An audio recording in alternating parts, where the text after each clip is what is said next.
Abantu abanomhawu bahlukene kaningi noma ngithini abanomona bahlukene kaningi. Kukhona umona ongeke uze unake. Yabona nje ukungatsheli iy'ngane zakho ukuthi bantu bami mina ngizalwa ubani, yena uzalwa ubani, yena ezalwa ubani, mhlawumbe nje-ke amakhehla nezalukwazi mhlawumbe abawu-4. Uma ngabe ungabatshela abantwana bakho lokho ngezathu zakho nazo, abanye bakholelwa ekutheni, abanye abanaki, abanye bahlala bephuzele, abanye kuba ukuthi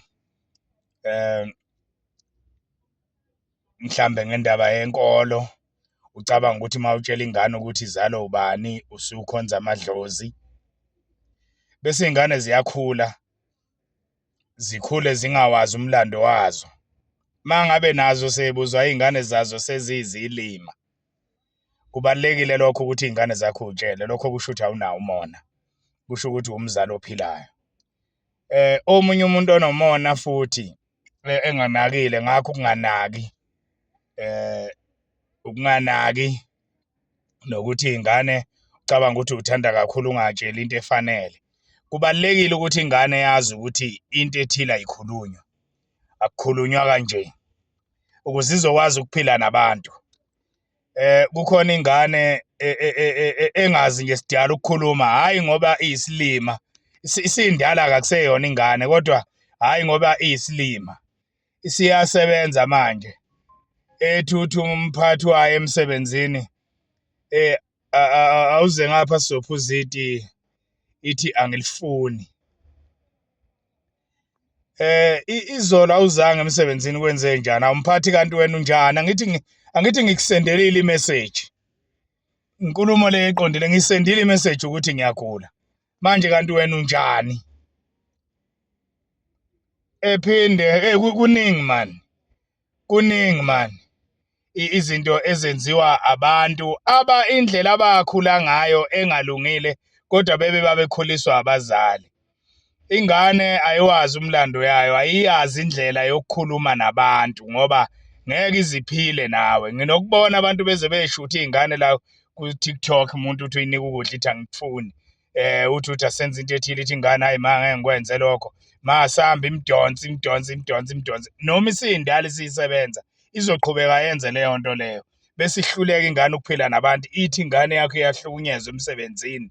Abanye abakhuzwa sidalo, ithi induna iyamtshela ukuthi ilantshi yakho iphuma ngobani, ethi mina nasekhaya ngitshelwe, ngoba ekhaya umuntu olambile uqonda ebhodweni, asikho isikhathi sokuthi kuhlala phansi manje kuyadliwa. Ake nilungiseni lokho, lolu thando lolu lwama-1000 lolu ligcina seluyilimaza ingane ingakwazi ukuphila nabanye abantu, luyinkinga. Kuney'ngane namhlanje ey'xoshwe emsebenzini, ezinye ziyawuyeka umsebenzi, ithole omunye uyiyeke, ithole omunye uyiyeke, igcine sekuyingane nje engahlelekile, kanti konakala ekhaya, ayifundiswanga ukukhuluma nabanye abantu. Kunabantu abahambe bentunta uthi ukhona u-anti othile osempumalanga, kodwa naloyo anti loyo akaziwa ngoba ingane ayikhonjiswanga iy'hlobo zayo. Bekuthi noma kuthiwa kunesifo ekhaya, kunomsebenzi, nihambe nodwa ngoba ninomona, kodwa ninakile.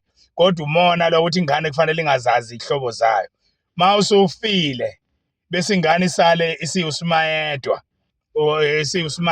ingane ngendaba yakho yokuthi wawunganakile, wawunganaki, noma wawucabangela wena kuphela, ukuthi wena kufanele wazi ukuthi endaweni ethile ekhaya kushoniwe, endaweni ethile ekhaya kunomsebenzi, kunobaba omncane, endaweni ethile kufanele ngeke ngiyombona, kodwa iy'ngane zakho awuhambisi lapho. Nginokubona nje emndenini eminingi abantu abadala bafika bodwa uma ngabe kunezinto ey'hlanganisa umndeni, beshiye iy'ngane ziyofunda nini ukuthi umndeni ubalulekile. Ake ngivale lapho.